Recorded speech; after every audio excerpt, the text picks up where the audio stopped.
დაუბრუნდით არაჩვეულებრივი პირველი და მეორე მუსიკალური და ესთეტიური პროცედურების შემდეგ გველოდება ლიტერატურული პროცედურები დათო ტურაშვილის. რაც ყველაზე მნიშვნელოვანია. გავცივდი ისევ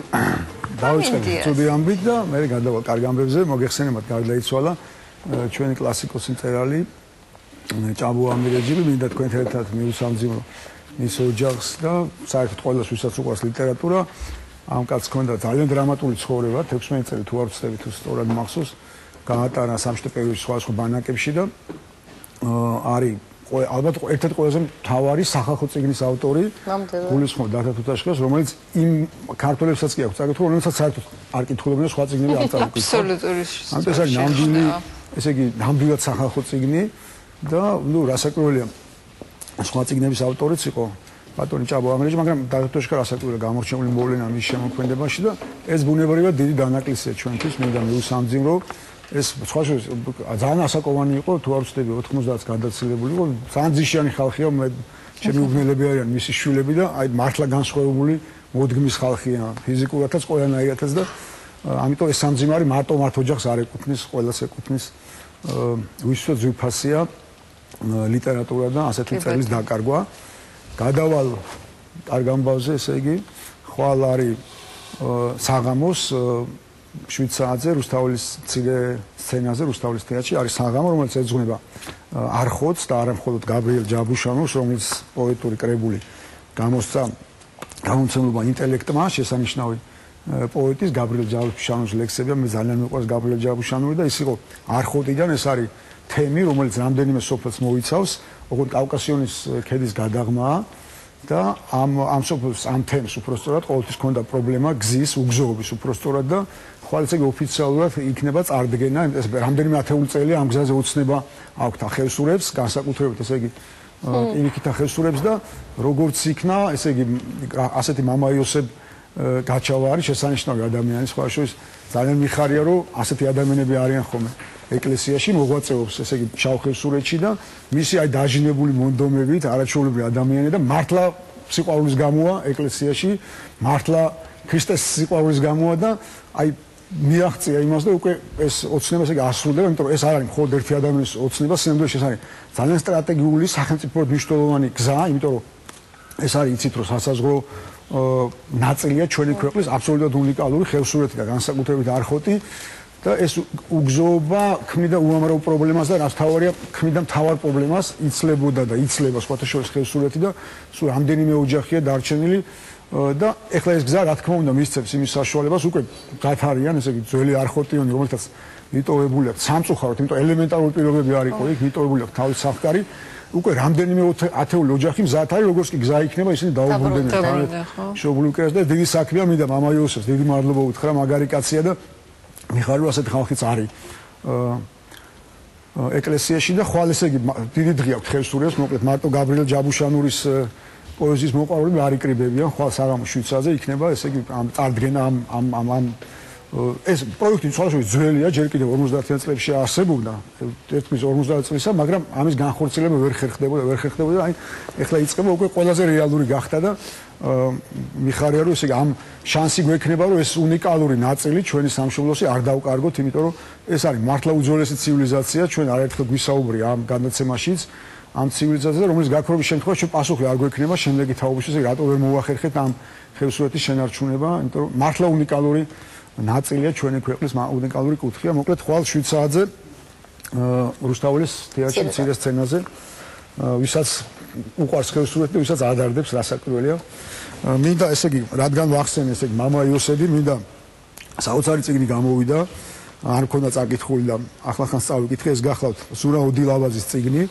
მეცახეთ ოჩილა ასე წაკითხული მქონდა მისი მოთხრობები მაგრამ ეს წიგნი არ მქონდა წაკითხული ქვია ნიუ ბაბილონელი მეთოჯინეები და არის ზუსტად იმაზე აი მე ხო მამა იოსებს საუბრობდი მართლა ქრისტეს სიყვარულით და იმისთვის მისული ეკლესიაში რომ აი ეს გზა ესე იგი 20 საუკუნოვანი გზა გააგრძელოს ასეთი ადამიანები საბედნიეროდ ბევრია მაგრამ არიან ისეთები რომელიც აღწერილია გზურას ამ თავის წიგნში საოცარი წიგნია მე ვისურვებ რომ ყველა ესე იგი სასულიერო პირმა წაიკითხოს იმიტომ რომ ყველაზე მეტად მაინც მათზე არის დამოკიდებული აი ისეთი ტიპების გათავისუფლება ეკლესიის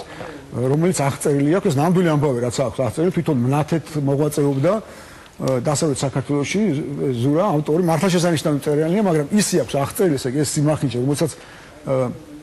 ესე იგი ალბათ სხვებსაც შეუმჩნევია, სხვებსაც აღმოუჩენა, მეც პირადად მქონია ასეთი შემთხვევა, რომ ამას ყველა განიცდის, ძალიან ბევრი ადამიანი განიცდის და ძალიან ბევრი ადამიანი თვითონ შემთხვევითი ადამიანი შეიძლება მოხდეს საგადასახადოში, საბაჟოზე ან სადღაც, მაგრამ არა ეკლესიაში. ამიტომ ეს არის არაჩვეულებრივი, ესე იგი ისეთი დოკუმენტური პროზა, ისეთი ისა იუმორით და რაც ყველაზე მთავარი, ისეთი სინანული დაწერილი, იმიტომ რომ ეს კაცი თვითონ ზურა ისეთი ცხოვრება ქონდა გავლი რომ სინანულმა მიიყვანა საზოგადოებრივ ხარ მოღვაწეობს არა ის სხვა არის შემოსაც გულისხმობ ის სხვა არის იმას შევ კიდე დაუბრუნდებით ის კიდევ წეს ისიც არაჩვეულებრივი ნიუ ბაბილონელი მეთოჯინეები ზურა ოდილავაძის წიგნი რომელიც რასაკვირველია ძალიან ბევრი ადამიანს ჩააფიქრებს მე ძალიან ხშირად მესმის და ალბათ თქვენც რა რომ და მეც განვიცდი ამას იმიტომ რომ მე არ მინდა რომ ჩვენი ესე იგი ამ მრავალ საუკუნე მართლაც მნიშვნელოვანი ფუნქციის მქონე ეკლესიამ დაკარგოს ავტორიტეტი აი ცალკეული ისეთი ადამიანების, ისეთი მღვდლების ან ისეთი სასულიერო პირების გამო, რომელსაც არ აქვს გააზრებული და არა სიყვარულის გამო, არა ქრისტეს გამო, არამედ სულ სხვა მიწიერი მოსახვეჭენის გამო მოხდნენ იქ და ამიტომ არ მოხდეს წყვეტა. კი, ამიტომ ხო, კი, აბსოლუტურად გერთანხმები რომ არ მოხდეს ნამდვილად წყვეტა და ეს იყოს არა ვთქვათ ისა მოდა, ეს იყოს არა მხოლოდ რაღაც ანგარება, არამედ სიყვარულით გაგრძელება აი ტრადიციების, რომელსაც ქმნიდა ჩვენი ეკლესია და ჩვენი ლიტერატურა, ხო ჩვენ სულ ლიტერატურასა პირდაპირ დავალებულია, პირდაპირ კავშირშია ჩვენ სასულიერო წარსულთან, ჩვენს ეკლესია მონასტრებთან, იმიტომ არა მხოლოდ გადაწერა და თარგმნა ხდებოდა, არამედ ორიგინალური ნაწარმოები ძირითადად შექმნილია სხვა საეკლესიო სამონასტრო მოღვაწეების მიერ და ეს ნამდვილად ასე. ამიტომ ყველას ურჩევ, აი განსაკუთრებით სასულიერო პირებს წაიკითხონ ეს წიგნი და თვითონ გვერდით იქვე შორი ახლოს აღმოაჩენა აი ესეთ ადამიანებს თვითონ ამხილონ, იმიტომ რომ მათთვის ეს გაცილებით მეტი პრობლემაა ვიდრე ჩვენთვის და ჩვენ გარედან ხო მაინც არა ვართ ხო სასულიერო ჩვენ თვითონ მაინც არ არის ასეთი პინეული შეიძლება როგორც მათთვის. ამიტომ მათ უნდა უპირველესად მე ვთქვი რომ მათ უნდა აღიმაღლონ ხმა და რასაკვირველია ეკლესიაც ისეთი იქნება როგორც იყო საუკუნეების მანძილზე, რომელიც სხვადასხვა განსხვავებით აი იგივე მართლმადიდებელი სხვა ქვეყნებისგან, თქვა რუსეთისგან, სადაც საშინელებები ხდებოდა, ხო ისეთი ინკვიზიცია იყო. მალავდნენ წლების მანძილზე, ახლა აღარ მალავდნენ, იმიტომ რომ ძალიან ძნელი იყო ამის დანერგვა, რომ საშინელი, მაგრამ ჩვენ ვართ ამ ხრებაც გამონაკლისი, რომ ჩვენი თანაარსებობა საერო და სასულიერო ადამიანებში იყო ძალიან დიდი ჰარმონია, ეს ნამდვილად ასე იყო და სულ მეამაყება, რომ ასეთი ინკვიზიციური შემთხვევები ჩვენ წარსულს არ აქვს. და პირიქით იყო დაკავშირებული ყოველთვის პროგრესთან, ჩვენი ეკლესია დაკავშირებული იყო განათლებასთან, რაც თავარია და არა პირიქით სიბნელესთან, როგორც ეს რუსეთში ხდებოდა. ამიტომ ეს გამიჩნდა ძალიან მნიშვნელოვანი, რომ ის არ არის ჩვენი ეკლესია, რასაც ზოგიერთ საქართველოს დედაქალაქი ზაგორსკში გონია დღემდე. ეს არის აუცილებელი გასამიჯნავი, რომ ჩვენი ეკლესია არის ნამდვილად სხვა, მიუხედავად იმისა, რომ ეს ცდუნება, ეს სნობიზმი ერთგვარი მე-18 საუკუნის ბოლოს იყო, რომ აი ჩვენ ერთმორწმუნე ვარ და ამიტომ რუსები გვიშველიან. რასტყული გამოდგა ძალიან მალე დადასტურდა და ამიტომ ეს ახლა თუ ისე გაჩნდება მის საშიშროება, ხო, ეს პირველ რიგში თვითონ ჩვენმა ეკლესიამ უნდა გაითავისოს, რომ არავითარ შემთხვევაში არ მოხდეს ეკლესიის გამოყენება რუსული ინტერესების სასარგებლოდ. მოკლედ ამ წიგნს რასაკვირველია რატო სასულიერო პირებს არ ურჩევ, რა თქმა უნდა ყველას ურჩევ, ასევე ურჩევ ისაც უნდა ჩვენი წარსულის, აი უახლეს წარსულის განახვა, კარგად გათავისება, კიდევ ერთხელ გახსენება, საკმაოდ ტრაგიკული წარსულის, რომელიც საკმაოდ ტრაგიკომიკურად აქვს აღწერილი ზურა უდილავაძეს, იგივე ავტორს, აი ამ წიგნის ავტორს, ეს არის იმპერიის ორსულობა და ძალიან მომწონს, ესე იგი ეს არის არაჩვეულებრივი მწერალია მართლა შესანიშნავი. განსაკუთრებული იუმორის ზნობა აქვს და განსაკუთრებული გულწრფელობა, რაც მე მიყვარს მწერლებში და ლიტერატურაში და ის პერიოდი, რომელიც ჩვენ გამოვიართ, უმძიმესი, ეს გულისხმობ, ესე 90-იან წლებს, 80-იან წლების ბოლო და 90-იან წლების დასაწყისი, მართლა უამრავი დრამატული თავგადასავლით არის ახსავსე პერსონაჟი, მაგრამ ეს პერსონაჟი რეალურად ჩვენ ვართ ყველანი, ძალიან ბევრი ჩვენთაგანი, რომლებიც უბრალოდ შეეწიან იმ დროს, იმ გარემოს, ვერ გაუძლეს ამ ცვლილებებს და მართლა ძალიან ტრაგიკული ეს მისი ამ პერსონაჟის თავგადასავალი, საკმაოდ ავტობიოგრაფიულია და რაღაც ნაწილი ამ ესე მისი ბიოგრაფიის, ავტობიოგრაფიისა ვიცოდი და მინდა მადლობა უთხრა ზურას, რომ ეს ძალა მოძებნა, თვითონაც ესეთი ცხოვრება აქვს გავლილი, რთული, არაფერს არ იგონებს თითქმის და ეს ძალა მოძებნა და თუნდაც იმ ადამიანებისთვის, ვინც გადარჩენ, თუნდაც იმ ადამიანებისთვის, ვისაც მართლა ძალიან ჭირდება ასეთი ტიპის წიგნები, ეს წიგნები დაწერა და მინდა უსურვო წარმოშობთ არის სამტრედიელი სხვა შორის და ვინც ამ წიგნებს წაიკითხავს დამეთანხმება რომ მისთვის სამტრედია კიდევ ერთხელ გაჩნდება კიდევ ერთ-ერთი მთავარი ლიტერატურული ადგილი საქართველოს რუკაზე, იმიტომ ასეთი ადამიანია წარმოშობით, იქიდან არის წარმოშობით ზურა და დიდი მადლობა მინდა უთხრა მას. მოკლედ იმპერიის ორსულობა ეს წიგნიც საკუთარი თავის დასანახად კიდევ ერთხელ და იმისათვის რომ ის შეცდომები რაც ჩვენ გამოვიარეთ, აღწერილია 90-იანი წლები ორად გაყოფილი საქართველოს როგორ გადადიოდნენ ესე იგი ქალაქები ბრძოლის დროს, როგორ არ არსებობს მართლა ზღვარი, აი როცა ადამიანი იღებს იარაღს ხელში, როგორ მთავრდება ყველანაირი ზღვარი რაღაც გონიერებასა და რაღაც სიგნალებს შორის. ყველაფერი ქრება, მარტო სიგნალები რჩება ბუნებრივად და არაფრის განკითხვა და გარჩევა აღარ არსებობს რა. პერსონაჟს აღწერილი აქვს ზურას ესე იგი თავისი თავგადასავალი ორივე შემთხვევაში, როცა ერთი მხარე იკავებს ქალაქს და როცა მეორე მხარე, როცა მათთვის სულ ერთი ესე ადამიანი რომელიც აზროვნებს, ყველა შემთხვევაში, ყველა შეერაღებული ძალისთვის არის მტერი. თავარი მტერი სხვა შორის. და დიდი მადლობა ზურას მოკლედ ამ წიგნებისთვის გადავალ, რადგან ჩვენი წარსული ვახსენეთ, გახსოვთ ალბათ წინა გადაცემაში ჩვენ გვქონდა საუბარი ანატოლი სობჩაკის წიგნზე, ეს წიგნი იყო ესე 9 აპრილის მასალები. მოხდა ისე სხვა შორის რომ ეს წიგნი ვეღარ მოვასწარი, წაღემოღებული მქონდა წინა გადაცემაში, ვერ მოვასწარი ამის წარდგენა, იმიტომ სამართლიანობა მოითხოვს რომ ეს წიგნიც წარუდგინოთ ჩვენს მსმენელს და მაყურებელს, იმიტომ ისე მოხდა რომ ანატოლი სობჩაკი რომ ჩამობძანა, თითქმის ყველა ჩამოვართო ჩვენება. ნუ კი არ გაკითხა, უბრალოდ ყველასთან მქონდა გასაუბრება ამ 9 აპრილის ტრაგედიის მონაწილეებთან, ესე ყველა მხარესთან. ერთ-ერთი ადამიანი ვისთანაც არ ქონია შეხება, ესე არ შეხვდა, იყო ჯუმბერ პატიაშვილი, რომელიც მაშინ იყო ესე მანამ საბჭოთა პერიოდის საქართველოს ლიდერი. და ერთ-ერთი წინადადება კი უწერია ჯუმბერ პატიაშვილისთან დაკავშირებით იმ წიგნში, აი ანატოლი სობჩაკს, რომ ესე იგი ყველაზე დიდი ტრაგედია ვისაც არის ეს 9 აპრილი, არის ჯუმბერ პატიაშვილი. ასეთი ფრაზა უწერია. მაგრამ ეთყობა როგორც ჩანს, სხვა შორის ძალიან უცნაური კი იყო ეს, რომ არ დაკითხეს ესე ჯუმბერ პატიაშვილი, თვითონ დაუკავშირდა მე სობჩაკს და შესთავაზა ესე იგი რომ ესე იგი გამოითქვა თავისი აზრი ამ მომენტში, თავარი თვითმკვლელი იყო, თავარი მონაწილე იყო და ესე ყველაზე მეტი ინფორმაცია მაინც ალბათ ხო და ცოტა ალოგიკური კი ჩანდა. ამიტომაც მინდა რომ ეს სამართლიანობა ყოისნე მაინც სამართლიანობის მომხრება ყველგან და ყოველთვის რომ ადამიანი რომელსაც გაცლებით მეტი იცოდა და საბჭოთა პერიოდი იყო ჩაკეტილი ქვეყანა, იცით სადაც ინფორმაციები არ არის ღია, ბუნებრივად ჩნდება ჭორები, მითქმა, მოთქმა, ლეგენდები, მითები და ასე შემდეგ და მეც მახსოვს რომ აი უამრავი ჭორი იყო და ვერ გაიგებდი რა იყოს სიმართლე და დედაჩემ ღამე მაგვიზებდა ხოლმე ისეთ რამებს მიყვებოდა მაშინ აი გასაოცარ ამბებს ხო და ჯუმბერ პატიაშვილი მოკლედ 23 წლის შემდეგ აი 20 აწერია კიდეც ამ წიგნს დაწერა ყველაფერი რაც დაკავშირებულია არა მხოლოდ 9 აპრილთან, მაგრამ თავარი გასაკვირველია მისთვის იყო ესე იგი მისი ვერსიის მოყოლა, იმიტომ რომ გასაგებია რომ მას ნამდვილად აწუხებს ეს და მეც აბსოლუტურად გავიზიარებ ხა ჩემი პირადი და სუბიექტური აზრით ეს არ იყო მისი მონაწილეობა ამ პრობლემაში, სულაც არ იყო ბოროტ განზრახვა პირიქით რა. რო წაიკითხავთ ამ წიგნში, აი თვითონვე ამოიკითხავ, თვითონვე აღიარებს ჯუმბერ პატიაშვილი, ეს არ არის ჩემი მოგონილი, როგორ გულუბრყვილოდ ჯეროდა მაგალითად როდიონოვის ფრაზის, რომელსაც უთხრა პირდაპირ დაპირდა პატიაშვილს წინა დღეს, ესე იგი 8 აპრილს 1999 წლის 8 აპრილს გულისხმობ, რომ ესე იგი ისე დაშლიდა მიტინგს მთავრობის სასამართლოზე რუსთაველზე, რომ ერთი ნაკაწი არ ექნებოდა არავის, ანუ რუსულად ეუბნებოდა, რომ ერთი სინიაკი არავის არ ექნებოდა. ასე ჯეროდა, ესე იგი წარმოიდგინე ხა თვითონ ჯუმბერ პატიაშვილი კი გასაგებია, რომ არც მის პატიოსობაში არასოდეს არ შემპარია ეჭვი, მაგრამ ჩემთვის ახლა ძალიან მიუღებელია რომ ასეთი რწმენა გქონდეს საბჭოთა სახელმწიფოში, რომ რუსი გენერალი იმიტომ ჩამოვა ისა თბილისში მიტინგის დასაშლელად, რომ ერთი ნაკაწი არ ექნება, ეს ხო აი მართლა ძალიან ძნელი წარმოუდგენელია, ძალიან ძნელი, თორემ მე ყოველთვის ჯეროდა რომ ის და გასაგებია ჩემს რატო განიცდიდა შეიძლება რაც გინდა იმის გჯერა ხო გასაგებია ხო თვითონ სხვა შორის ამ წიგნს რო წაიკითხავ მარტო 9 აპრილის ამბები არა აი თავის წმენა და თავის დამოუკიდებლობა საბჭოთა კავშირის ანუ გასაგები ხდება რომ ადამიანს მართლა თვითონაც არ იყო ისეთი უარყოფითი მოვლენა საქართველოს როგორიც ახლა ან შემდგომ ან მანამდე ხო გესმის რას ანუ ემას გუწყვეტად ჯერა ამის ეხლა მე კატეგორიულად არ ვეთანხმები ბუნებრივად არც მაშინ ვეთანხმებდი როცა ქონდა ხომე რა ქვია ჩვენ სტუდენტები ვიყავით აქციებს ვაწყობდი და ის იყო მაშინდელი საქართველოს რაც იყო რადიკალურად არ ვეთანხმებთ ერთმანეთს მაგრამ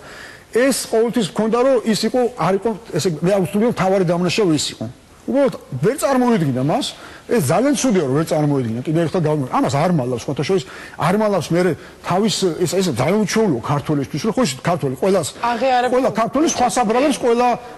მარცხს ყველა წარუმატებლობას ყველა შეცდომას ოღონდ არა საკუთარ თავს და ამ შემთხვევაში არის საკმაოდ გამონაკლისი შემთხვევა საქართველოს ისტორიაში და მithumetes თანამედროვე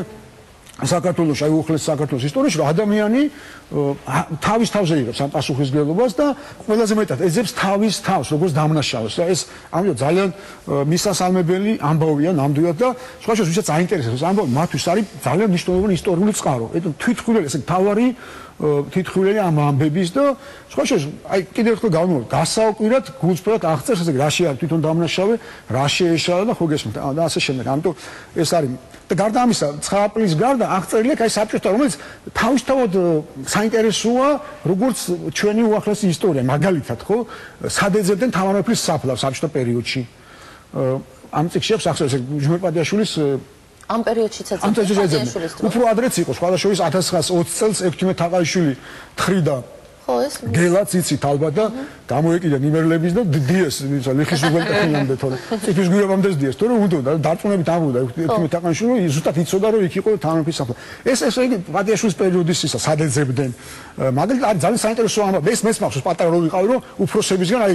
რაღაც ცოტა აბსურდულად მეჩვენებოდა აქაც იმეორებს ეს ისა რა ქვია ჯუმერ პატიაშვილი ამას რომ აი დააზობდნენ ქართველები რომ არ ყავდათ კოსმონავტი რა, ვითომ მეტი სანამ ხო გესმით? ყველაფერი დარჩენ ხო ქონდა. დარჩენ ხო ქონდა, ვითომ მარტო ეკონდა საგარეებლო არ ყავდა კოსმონავტი. ჯარი რო იდგა და დაპრობლემი რო იყო ის არაფერი. აი კოსმონავტი რატო ქართველი? ამას სერიოზულად განიხია. მართლა ისე უყურებთ ახლა ეს ჯუმერპატიაშვილი მართლა გულწრფელი კაცი. აი გულწრფელად დარდობდა რომ ჩაგრავდნენ რუსები ამ თვალსაჩინო რომ თვითონ ყავდა ბევრი კოსმონავტი ჩვენ არ ყავდა არტეთი და თუ იმდენი იწვალა რომ მოახერხა რომ ქართველი დაიწყეს მომზადება ქართველი ესე იგი ერთი ქართველის კოსმონავტი რომელიც საშუალო აბსურდულ ქვეყანაში ცხოვრობთ ისეთი აბსურდული სურვილები და ხო კი და მართლა ესე იყო ესე ასე მართლა ჯეროდა თუ ესე და აღარაფერს ამბობ ხა ბუნებრივია არ ამბობ არაფერს იმაზე აი რაც თქვა ხო გავიმეორებ რა რაც თქვა რაშიც არ ვეთანხმებით მაგრამ როგორც ისტორია ეს რასაკვირველია ძალიან მნიშვნელოვანი წიგნია ძალიან მნიშვნელოვანი და ძალიან ბევრ შეკითხვაზე არის ამ წიგნში პასუხი ძალიან რომელიც ჩვენ არ გვაქვს იმედია კიდე გვაქვს ხო დრო ცოტა გვაქვს ამიტომ 2 წუთი დაგვჭა თუ 2 წუთი დაგვჭა მაშინ აი ამ წიგნზე ვისაუბრებ შევეცდები რომ ძალიან მალე დავასრულო ვიყავი სტუმრად თავისუფალ უნივერსიტეტში დიახ ქონდა ლექცია საერთოდ ვარ ესე იგი ზეგმად ბოლო ლექცია ჯიპაში ჩემს ძვირფას სტუდენტებთან მინდა მადლობა უთხრა მათ მოთმინებისთვის ჩემი გაძლევისთვის და აი თავისუფალ უნივერსიტეტში ძალიან მომეწონს. სხვა ძალიან არ მომეწონს ხომ რომ სულ ახალ თაობას და სტუდენტებს სულ ლანძღამე რომ რა ხალხი მოდის. გადასავლეთ ხალხი სადაც მივიდა ყველგან კარი ხალხი მხვდება. არ ვიცი თვითონ სად პოულობენ სულ ახალ თაობას და ახალგაზრდას მე არ ვიცი. ვინც როგორც ეძებს, როგორცაც ეძებს, ისეც პოულობს. და აი ამ ესე თავისუფალ უნივერსიტეტში მაჩუკეს ესე იგი ქალბატონი იზოლდა გძელიძის კრებული ეს გახლავთ ესე იგი არაბი თანამედროვე არაბი წერალი ქალების ქართულად ნათარგმნი პროზაული ნაწარმოებები 23 თანამედროვე არაბი ქალია აი ამ კრებულში შესული. უდიდესი მადლობა მინდა უთხრა ქალბატონ იზოლდა საჩუქრისთვის და რაც თავია თარგმანებისთვის, შესანიშნავ თარგმანებისთვის და რაც თავარია ლიტერატურაზე მაგარი გზა მოგეხსენებათ არ არსებობს რომელიმე სამყაროს შესაძლებლობა და ჩვენ უფრო უკეთესი წარმოდგენა გქონდეს და არაზედაპირული და სტერეოტიპული როგორც ხშირად გვაქვს ხოლმე აი აუცილებლად ყველას უსწრებთ ვისაც უნდა იცოდეს როგორია ქალი აღმოსავლეთში და არაბულ სამყაროში აუცილებლად უსწრებთ აი ამ წიგნის წაკითხვას 21-ად ესე 23 ეს არის აი მაღრიბიდან მაშრიყა ანუ მაროკოდან აი თავდება იემენამდე ფაქტიურად მთელი არაბული სამყაროა სიჭრელით და თავისებურებებით, თავის მიზნებით და თავისი პრობლემებით, რასაკვირველია და თუ ქართულთას გაახსენდებათ თავის პრობლემები, რასაკვირველია არის შემთხვევით უნდა იცოდნენ და ქართულებს ბევრი პრობლემა ნამდვილად და ქართულებს ჭირდებათ დამხმარე ტექნიკაც. ნამდვილად რაღაც სახალხო განსაკუთრებით. დიდი მადლობა ხვალ შვიცრაძე რუსთაველის თეატრში. დიდი მადლობა აუცილებლად. დათოს ჩვენ კი დავბრუნდებით და კიდევ ერთი წინა საახალწლო შემოთავაზება სასიამოვნო რა თქმა უნდა. ცოტა ხანში